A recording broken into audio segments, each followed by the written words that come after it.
Hey judges, it's Shania. Welcome to The Rundown, where I rank the top 5 most polarizing political topics shaping the conversation each week. And judges, we are now on episode 6, tracking the week from March 29th through April 5th. So let's give it up for consistency. Okay, if you're new here, quick beat on how this works. I track the biggest political moments across the media landscape, then rank the top 5 based on impact, reaction, and the amount of noise they are generating. But before I get started, please hit that subscribe button and come sit at the judges' table. Now, judges, we had another jammed-packed week with several stories fighting for the top 5. There was Pete Hegseth and his personality that many consider to be alt-right in nature to someone trespassing on Nicki Minaj's property. Yeah, this week has been one of those for sure. But as long as the pieces keep moving, I will keep bringing you the top 5, so I'm back again. All right, judges, coming in at number 5, we have the Army's top general, fired and asked to retire from active duty. And the reason we have to pay attention to this is because we are actively involved in a conflict with Iran. So to see the highest ranking officer of the Army be fired and also asked to retire, you can't help but to say, what the fugula is going on? And it is being said that the General Randy George is being let go because he is literally doing his job and advocating for the officers and enlisted members that he is charged to protect. Because Pete Hegseth decided to stop the promotions of 4 Army officers. Now, these officers were on a list with others, and all were being submitted for promotion to 1-star general. And normally for this approval, it is all or nothing. So either everyone on the list gets the promotion or no one on the list gets the promotion.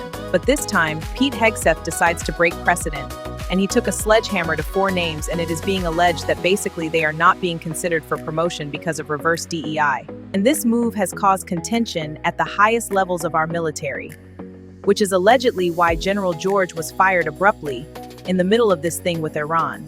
So I'll keep my eye on this one, judges. Hopefully cooler heads can prevail because there are more important things going on, and we need adults in the room to take care of business. Now we move to number 4, Pam Bondi. Okay, judges, Pam Bondi is no stranger to the rundown. We saw her make the top 5 on several occasions behind her handlings of the Epstein files. But now, the job is no longer of her concern, as it was reported that she was fired as Attorney General. And so I have a question for you judges. Do you think this firing was about protection, or do you think it was about correction? So, looking from the protection angle, I'm reminded about Pam Bondi being subpoenaed by the House committee. And in Trump's social media post, because that's how he manages this type of thing, he said he liked her, so is this his way of trying to protect her from having to go before the House committee? And then on the correction side of this, Donald Trump has publicly called for Pam Bondi to bring charges against several people, arguably considered his opposition. And although these people have been brought under charge, these things never make it past the bench. So the state of play as it goes for the Attorney General spot, Trump promoted the Deputy AG Todd Blanche to acting AG. And there you have it. Pam Bondi is out, but her troubles as far as Congress goes more likely isn't over. But I'll keep up with this one and bring it to you as things unfold. Okay, now, on to number 3. Donald Trump signs an executive order related to voter identification. So for this episode, the noise surrounding the SAVE Act wasn't loud enough to hold on in the top 5, but this EO basically just took its spot. Also, I'm calling this EO a prequel to the SAVE Act because, let me give you the highlights. All right, from the top, Trump dropped an executive order aimed at tightening voter eligibility. And this EO basically creates a federal citizenship list that states would have to plug into for federal elections. And under this order, mail-in ballots can only go to people on that federal list.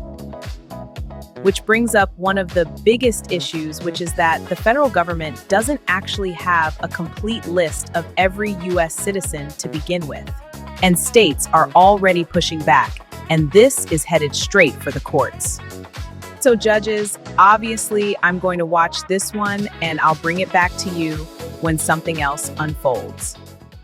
All right, judges, we have reached the top 2. Next up, the Supreme Court heard oral arguments related to birthright citizenship.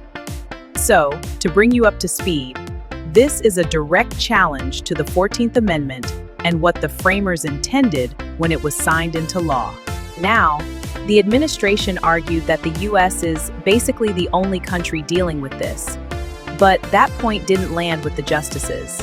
They also pushed the idea that the amendment was meant to address formerly enslaved people and their descendants, and shouldn't apply the same way today.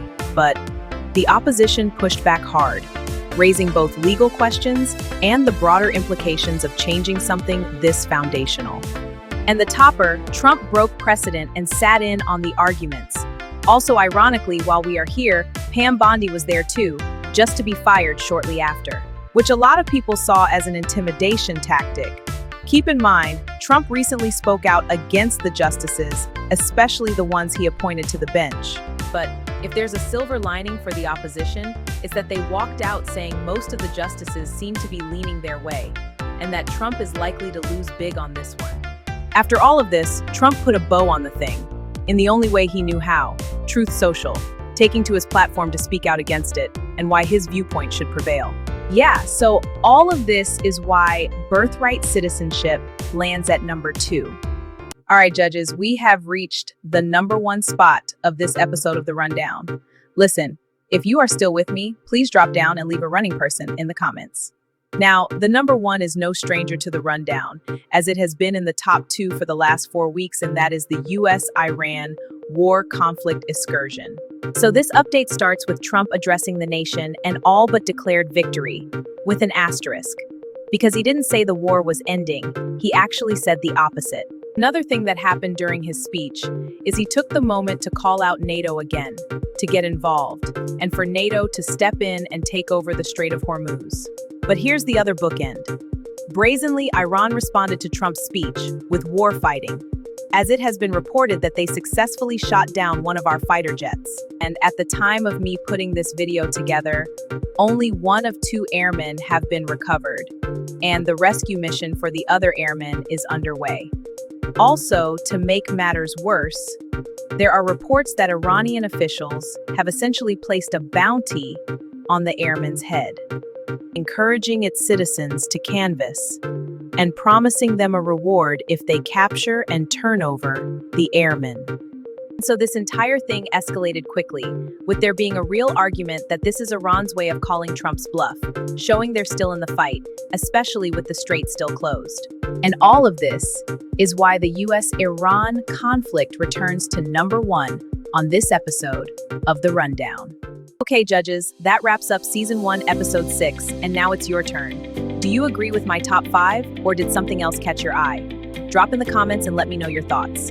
And before I get out of here, let me first say Happy Resurrection Sunday. Also, please continue to pray for our military. They need our prayers and our support. They need now more than ever. Okay, judges, keep your eyes on the board and always remember facts over noise, forever and always. Until next time, bye-bye.